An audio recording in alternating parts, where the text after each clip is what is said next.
الحمد لله نحمده ونستعينه ونستغفره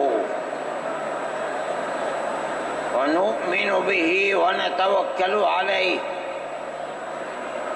ونعوذ بالله من شرور أنفسنا ومن سيئات أعمالنا من يهده الله فلا مضل له ومن يضلله فلا هادي له ونشهد أن لا إله إلا الله وحده لا شريك له ونشهد أن سيدنا ومولانا محمدا عبده ورسوله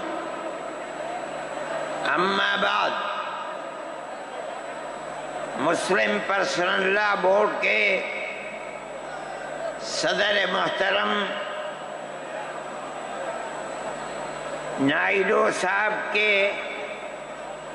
نائب صدر اور ہمارے مہدی صاحب دوسرے حضرات جو یہاں بیٹھے ہوئے ہیں اور یہ جمع غفیر لاکھوں آدمی جو آئے ہیں جمعیت علماء کی دعوت پر، میں جمعیت علماء کے ان ورکرز اور آئے ہوئے مہمانوں کا دل کی گہرائیوں سے شکریہ ادا کرتا ہوں۔ جن لوگوں نے جمعیت علماء ہند کی دعوت پر اپنے احباب کو جمع کیا اور اپنے خرچ سے جمعیت علماء کا ایک پیسہ کیا پھوٹی کوڑی بھی نہیں لگی، آپ ہی لوگ کروڑوں روپیہ خرچ کر کے اپنی بسوں کا خود ہی انتظام کر کے یہاں تشریف لائے دعوت پر اور آ کر بیٹھے۔ جمعیت علماء ہند کے خدام کے دل میں اس کی بڑی قدر ہے۔ اللہ آپ حضرات کو اس کا بہتر بدلہ عطا فرمائے۔ میرے محترم بزرگوں، آج ہی کا مسئلہ یہ نہیں ہے۔ جمعیت علماء ہند کی ایک تاریخ ہے اور ایسی تاریخ ہے اپنے اس ملک کے لیے جو کسی دوسری ہندو مسلم پارٹی کے پاس نہیں ہے۔ علماء نے اس ملک کی آزادی کے لیے اگر آپ ان کی تاریخ کو پڑھیں گے تو آپ کو اندازہ ہوگا کہ ان کی اس ملک کی آزادی کے لیے قربانیاں 150 سالہ قربانیاں ہیں۔ کوئی اس ملک کے اندر ہندو مسلم ایسی پارٹی نہیں ہے جس کی تاریخ ایسی قربانیوں کی تاریخ ہو۔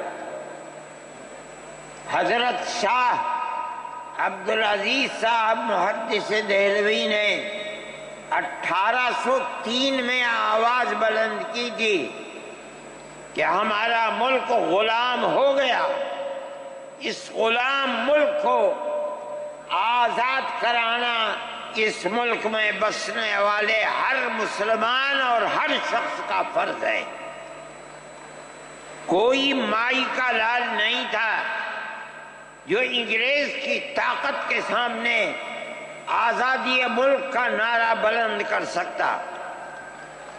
ایک مسلمان عالم دین نے اسی دلی کے اندر اس نعرے کو بلند کیا، اس کی جائیداد قلق کر لی گئی، اس کے مدرسے کو دفن کر دیا گیا، اس کو دلی بدر کر دیا گیا، لیکن یہ مسلمان ایسے نہیں تھے جو کسی ملک کے پیسے یا اس کی سطوت اور اس کی طاقت کے سامنے سر جھکا دیتے۔ جو انہوں نے اپنا موقف اختیار کیا تھا پتھر کی چٹان کی طرح، اسی طرح اس موقف کے اوپر کھڑے رہے۔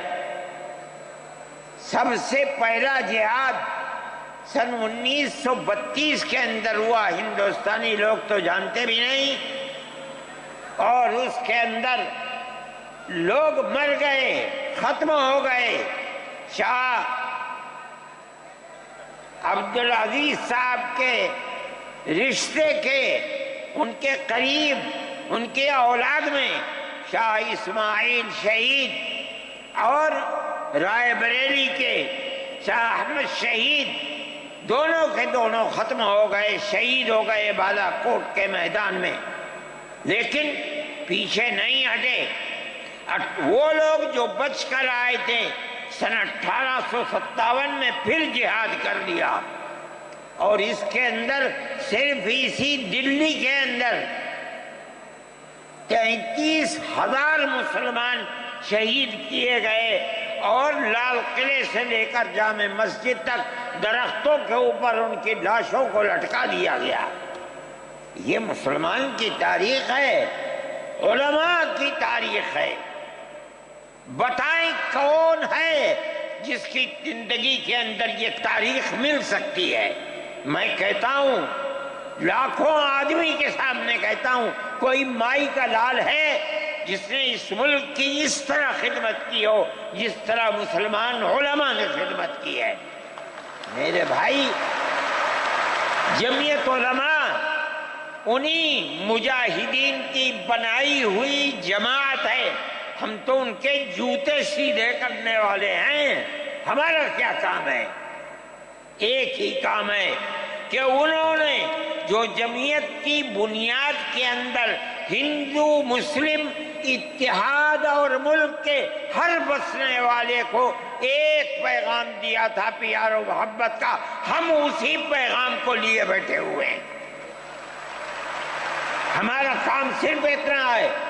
دنیا توڑنا چاہتی ہے، حکومتیں برباد کرنا چاہتی ہیں، فرقہ پرست ذہنیت آگ لگانا چاہتی ہے، یہ نعرہ دینا چاہتی ہے کہ ہندو الگ، سکھ الگ، مسلمان الگ۔ ہم کہتے ہیں نہیں، ہندو مسلم سکھ عیسائی بھائی بھائی۔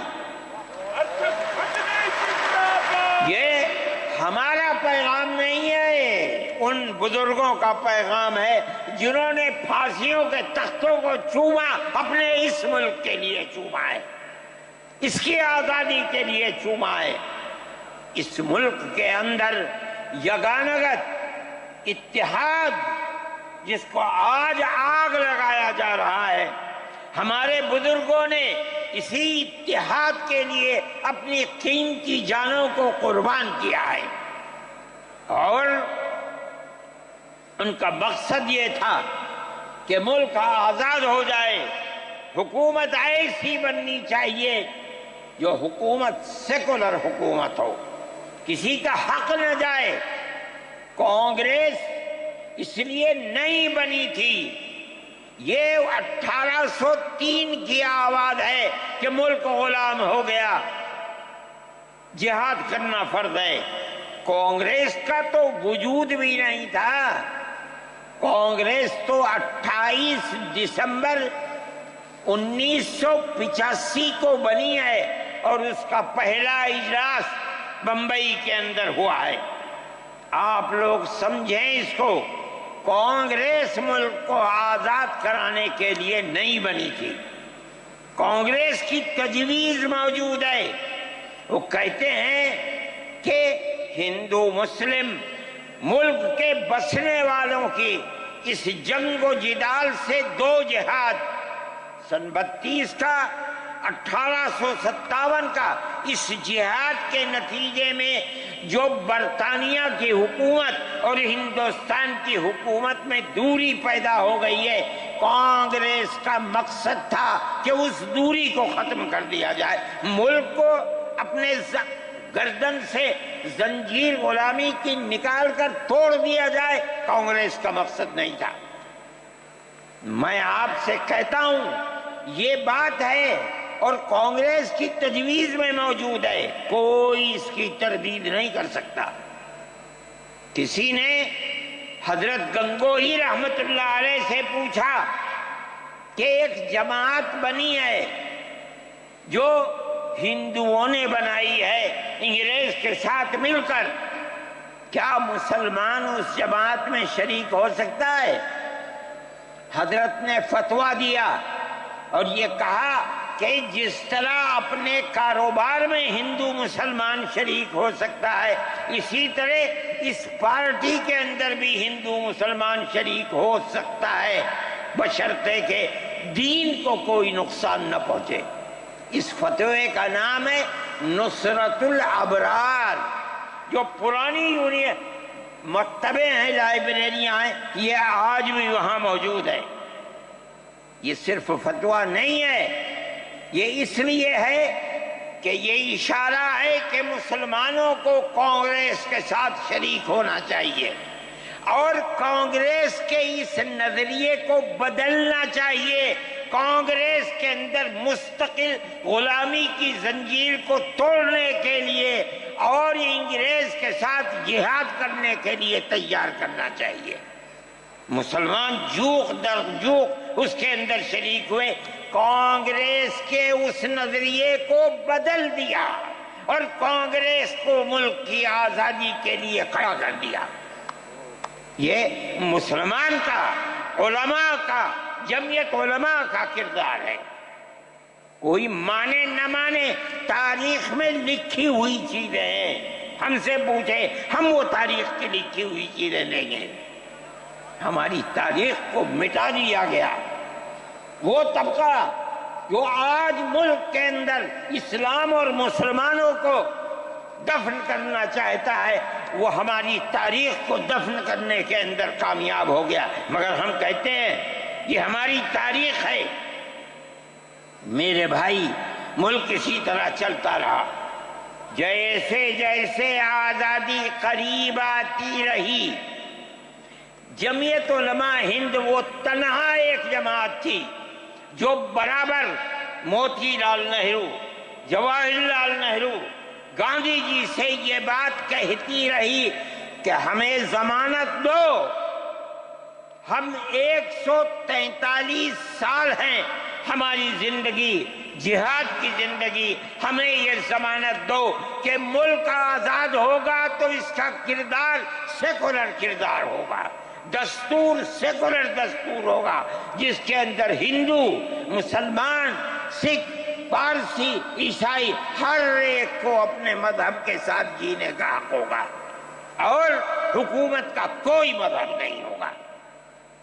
ہمارے پاس تجویزیں موجود ہیں، برابر ہمیں مفتی کفایت اللہ صاحب جو جمعیت علماء کے اس وقت صدر تھے، نام لے کر ان کے پاس موتی لال نہرو، گاندھی جی، یہ لوگ اپنی ورکنگ کمیٹیوں کی تجاویز بھیجتے ہیں، مفتی صاحب کرم فرما، مفتی صاحب یہ ہے کہ ہمارا ملک جب آزاد ہوگا ہم گارنٹی دیتے ہیں کہ ملک سیکولر ملک ہوگا۔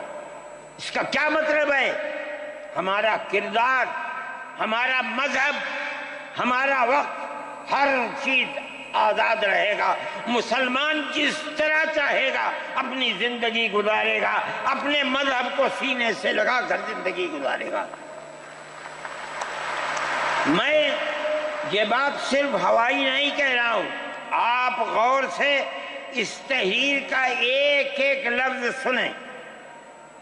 ہری پور ضلع سورت کا اجلاس عام جو 19، 20، 21 فروری 1938 میں 47 میں ملک آزاد ہوا، یہ اجلاس 1938 میں، اس سے بھی 9 سال پہلے، یعنی آج کے مقابلے میں 80 سال پہلے یہ اجلاس ہوا تھا۔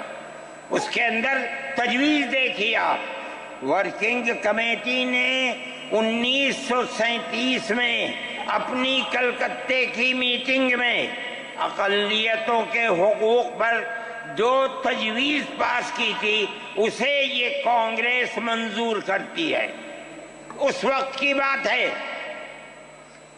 اور نئے سرے سے اعلان کرتی ہے کہ ہندوستان کی اقلیتوں کے تمدنی، مذہبی اور لسانی حقوق کی حفاظت کرنا کانگریس کا پہلا فرض اور بنیادی پالیسی ہے، تاکہ حکومت کی کسی بھی ایسی اسکیم میں جس میں کانگریس شریک ہو، اقلیتوں کو ترقی اور نشو و نما کا زیادہ سے زیادہ موقع مل سکے۔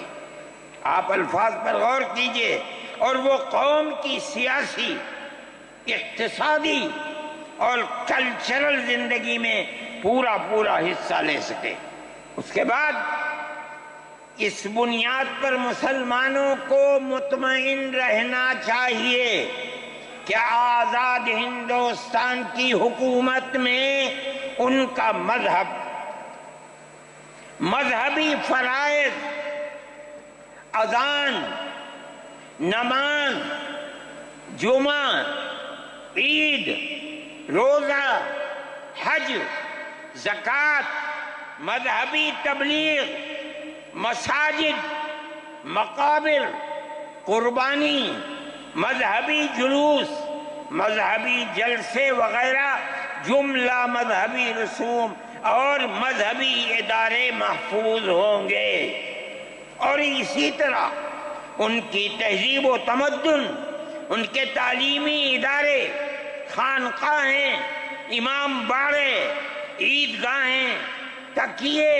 کربلائیں، آثار قدیمہ، اوقاف وغیرہ سب محفوظ ہوں گے، اور اسی طرح ان کی زبان، ان کی شاعری، رسم الخط وغیرہ سب کے سب آزاد اور محفوظ ہوں گے، کسی پر کوئی رکاوٹ اور قید نہ ہوگی۔ جو میں آپ سے کہہ رہا ہوں، آپ دیکھیے، یو پی کانگریس کا شائع کردہ election board, National Herald press, Lucknow, 1946 کے اندر، شاید 10 فروری میں نے نقل کیا ہے، وہ مٹا ہوا تھا، اس کے اندر یہ بلیٹن شائع ہوا ہے۔ میں کہتا ہوں کہ ہندوستان کی جمعیت علماء کے بار بار کھچوکے لگانے پر وعدہ کرو کہ ملک سیکولر ملک ہے، وہ وعدہ کرتے چلتے ہیں۔ میں آج آپ سے پوچھتا ہوں کہ اس میں سب سے پہلی چیز ہے کہ مسلمانوں کا مذہب اور مذہبی فرائض محفوظ رہیں گے۔ آج میں پوچھتا ہوں، ملک کی آزادی کو 70-80 سال ہو رہے ہیں، بتائیے کیا محفوظ ہے مسلمانوں کا؟ آپ مذہب محفوظ ہے مسلمانوں کا؟ کیا آپ نے مسلمان مذہب کا مسئلہ قرآن و حدیث سے ثابت ہے؟ آپ جو کچھ کر سکتے تھے آپ نے نکاح اور طلاق کے اندر کر دیا، مذہب کہاں محفوظ ہے؟ آپ کی حکومت اتراکھنڈ میں ہے، آپ یکساں سول کوڈ، یعنی کوئی تعلق مسلمان کا مذہب سے نہیں ہوگا، گورنمنٹ جو قائم کرے گی اس کے اوپر مسلمان کو چلنا ہوگا۔ کہاں کا سیکولرزم ہے؟ کیا مسلمان اس پر اطمینان کر سکتا ہے؟ آپ کی زندگی اور آپ کی حکومت کا بنیادی ناپاک پتھر یہ ہے کہ مسلمان کو اپنے مذہب سے آپ دور کر دیں۔ کیا آپ اسے قبول کریں گے؟ یہ آج کی حکومت کا یہ مسئلہ ہے۔ مذہبی فرائض کہاں کے آپ زندہ رہ گئے؟ آج آپ نے مسئلہ بنایا ہے کہ اتراکھنڈ کی ریاست اور شہروں کے اندر مسلمان جو 50 سال سے آباد ہے، آباد بھی نہیں رہ سکے گا۔ یہ آپ کا کردار ہے، یہ تصویر ہے اور ناپاک تصویر ہے۔ ہم کہتے ہیں جس تصویر کو آپ پیش کر رہے ہیں یہ تصویر سیکولر دستور کی تصویر نہیں ہے۔ ہمارا آج کا یہ کنونشن سیکولر دستور کی حفاظت کے لیے ہے۔ کہاں ہے جی؟ کیا کر رہے ہو؟ اس ملک کو، ملک میں رہنے والوں کے لیے جہنم بنا رہے ہو۔ جمعیت علماء اس کو قبول نہیں کرتی۔ ہم تو کہہ رہے ہیں اس بات کو، کسی کی زبان اٹھتی ہو یا نہ اٹھتی ہو، لیکن ہم کہتے ہیں کہ جو ہو رہا ہے وہ ملک کو آگ لگانے کے لیے، دستور کو آگ لگانے کے لیے ہو رہا ہے۔ جمعیت علماء اسے قبول نہیں کرے گی۔ اگر جمعیت علماء نے اس بدترین حکومت جو یہ کہتی تھی کہ ہماری حکومت میں سورج نہیں ڈوبتا، جمعیت علماء نے کبھی اس کے سامنے سر نہیں جھکایا ہے، اس کے بعد ہم کس کے سامنے سر جھکائیں گے؟ ہمارا سر صرف ایک اللہ کے سامنے جھکتا ہے اور کسی کے سامنے نہیں جھکتا۔ میرے بھائی، آپ ایک اس کو لیتے ہیں، میں کہتا ہوں اے کیا بیٹھا، آپ کیا کہتے ہیں؟ اس کے اندر جہاں ہے وہاں اسی طریقے سے اوقاف وغیرہ سب محفوظ ہوں گے۔ اوقاف محفوظ ہیں، یہ آپ کے سامنے حضرت مولانا بیٹھے ہوئے ہیں، تقریر کی ہے۔ اوقاف کو ہڑپنا چاہتے ہیں۔ ہماری مسجدیں اسی دلی کے اندر 400 500 سال کی مسجدیں ہیں، جس میں جمعیت علماء کا دفتر بنا ہوا ہے، عبد النبی اکبر کے زمانے کی مسجد ہے۔ اور کتنی مسجدیں ہیں جن کے پاس اوقاف، اللہ اکبر، لاکھوں کروڑ کے اوقاف ہیں۔ جونپور میں جا کر کے دیکھو کیسی مسجدیں ہیں، دلی کے قرب و جوار میں دیکھو کتنی بڑی بڑی مسجدیں ہیں۔ ہندوستان کا وہ طبقہ جو ان مساجد کے اوقاف کو ہڑپ کرنا چاہتا ہے، کہتا ہے اگر کسی وقف زمین یا مسجد یا کسی بھی چیز کے کاغذات وقف کے نہیں آئیں اس کو وقف نہیں مانا جائے گا۔ کون 500 سال پرانے کاغذات لا کر کے پیش کر دے گا؟ قانون یہ تھا کہ جو مسجد بنی ہے، جو وقف پر بنتی ہے، وہ وقف ہے۔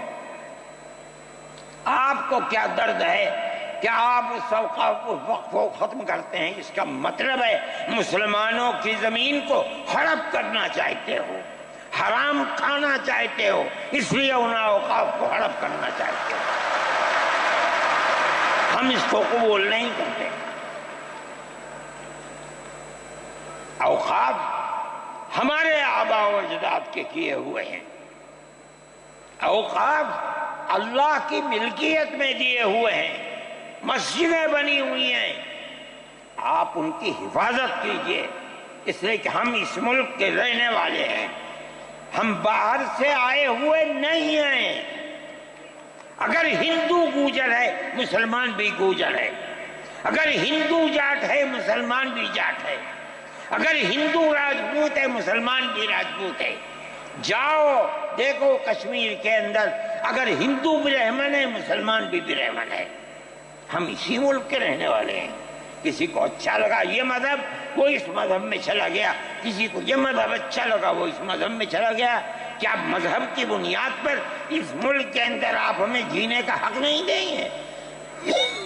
ہم اپنے جینے کا حق کو لیں گے۔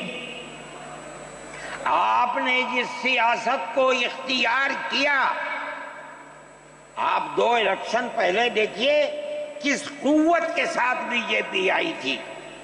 آپ نے جس پالیسی کو اختیار کیا، سیکولرزم کو آگ لگانی چاہیے، اس کا نتیجہ اس الیکشن میں کیا ہوا؟ بی جے پی ہار گئی۔ میں کہتا ہوں کہ اگر چندرا بابو نائیڈو کی بیساکھی نہ ہوتی اور ادھر نتیش کمار کی بیساکھی نہ ہوتی تو بی جے پی گورنمنٹ نہیں بنا سکتی تھی۔ کیوں ہوا؟ وہ جو 14 سال پہلے